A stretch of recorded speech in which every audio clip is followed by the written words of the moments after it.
পাচার করা অর্থ ফিরিয়ে আনা এত সহজ না, কঠিন কাজ। আন্তর্জাতিক আইনে সেই কতটুকু সুরক্ষা পাবেন এবং যে দেশে পাচার হয়েছে সেই দেশ থেকে কিভাবে আনবেন, অনেক কমপ্লেক্সিটিস আছে, অনেক জটিলতা আছে।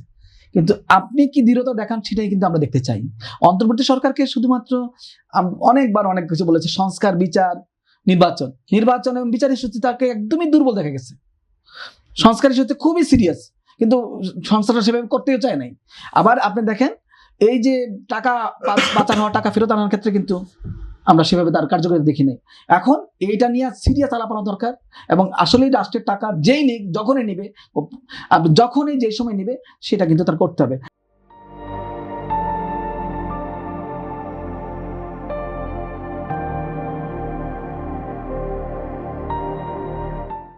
আমি টোটালি ওনার সাথে একমত যে আমাদের কিন্তু জবাবদিহিতা সবার লাগবে। আমরা প্রত্যেকেই চেয়ার ছেড়ে দিব, এটা আমাদের সবাইকে ভাবতে হবে।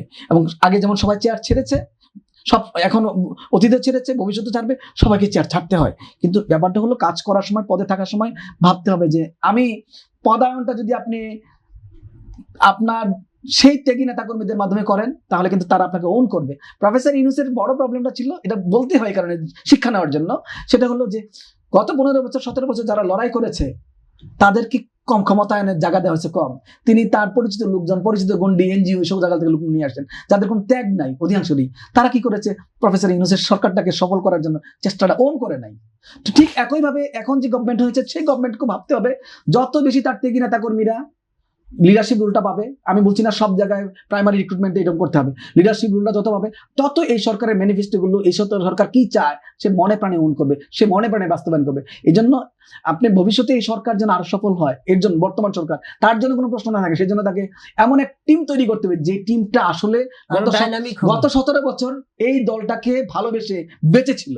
তাদেরকে যত বেশি আপনি স্পেস দিবেন, যদিও যদি কেউ অযোগ্য হয়, দুর্বল হয়, তাকে অবশ্যই আউট হয়ে যেতে হবে, কিন্তু যারা কম্পিট করতে পারবে তাদের যত স্পেস দিবে, এই সরকারটা তত বেশি সাফল্যের দিকে যাবে এবং ভবিষ্যতের জবাবদিহিতা তার জন্য সহজ হবে।